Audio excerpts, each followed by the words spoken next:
This is where it happened. Where what happened? This is where he died.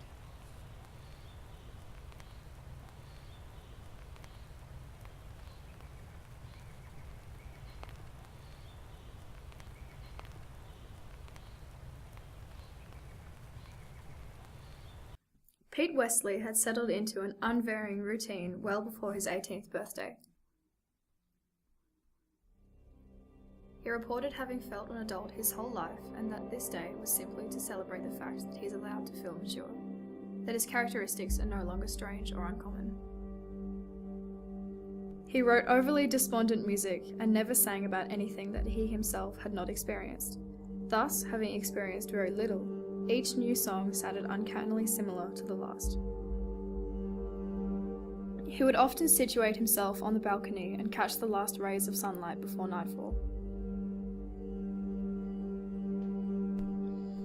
His closest friends considered him quiet with an aura of predominance, an old man before his time. They vied for his attention and were always surprised and oddly flattered upon receiving it. Laughter was absent from his eyes, as though he had heard all the jokes before and was just being polite. He would also pass the time walking around the neighbourhood with music in his ears, and each step taken in time to the beat.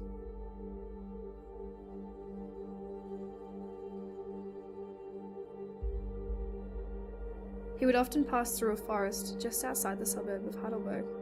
He would walk his part without the company of music. He would walk the forest path in silence.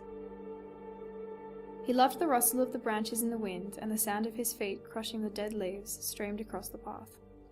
Since the afternoon of February 16th, the crushing sound of silence is all that is to be heard within the forest.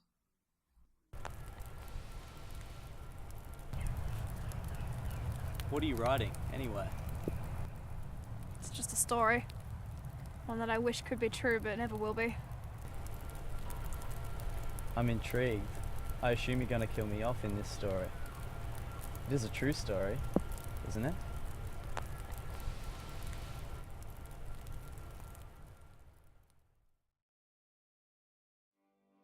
Victor Sharon was renowned for his lack of self-control and his childish and disobedient nature.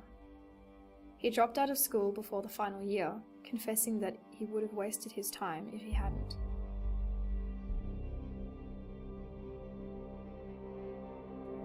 Victor had no prospects, no dreams, and no job or desire to acquire one.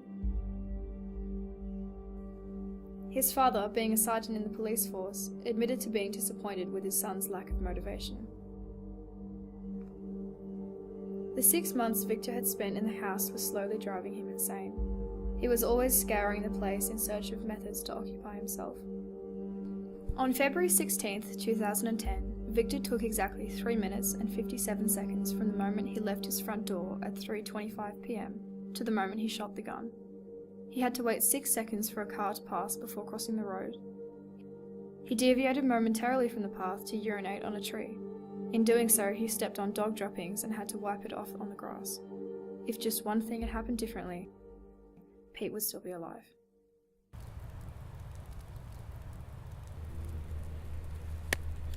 Very good, very good.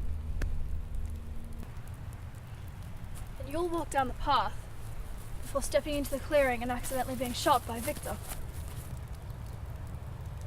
Are you sure that's how you want it to happen?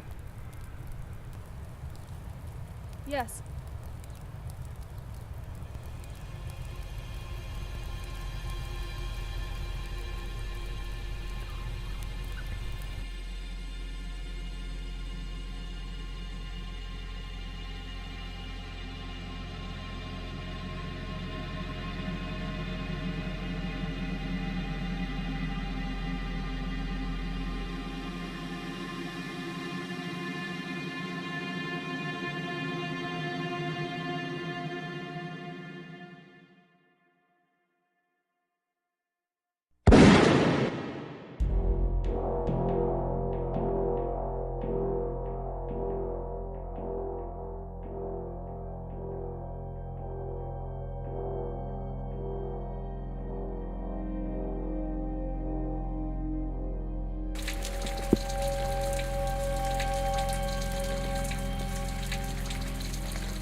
can't lie to yourself forever, Lily. Think about how you want this story to end. I know how I want it to end. Well, there are already two lies in your true story. The first and most obvious is Victor. This person you have described exists, but her name isn't Victor. Get out of my head! The second is the description of my death as an accident. We are both aware that it was no accident.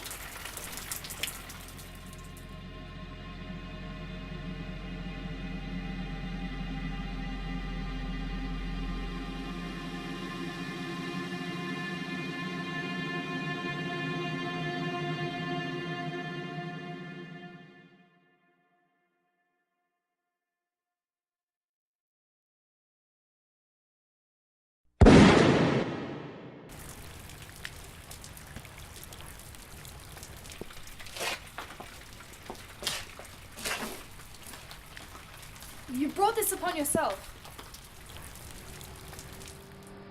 That night last year when you decided to drive home under the influence. You killed my brother, and there's no denying that it was your fault.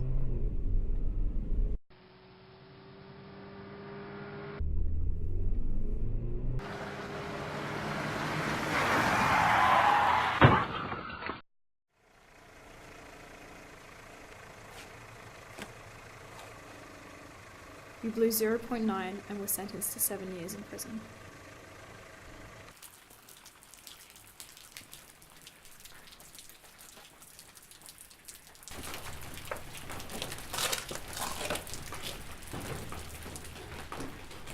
But I never made it here, did I?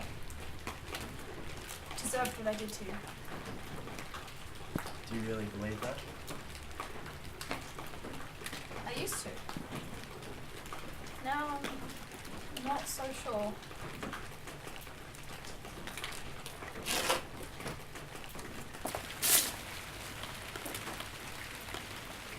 I'm going back to finish my story.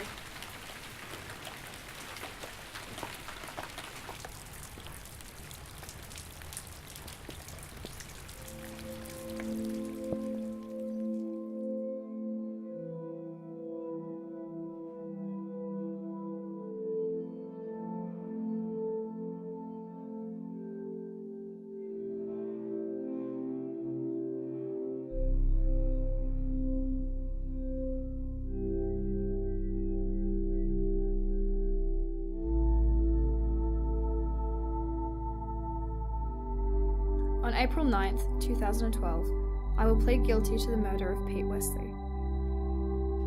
My name is Lily Denham. This is my story.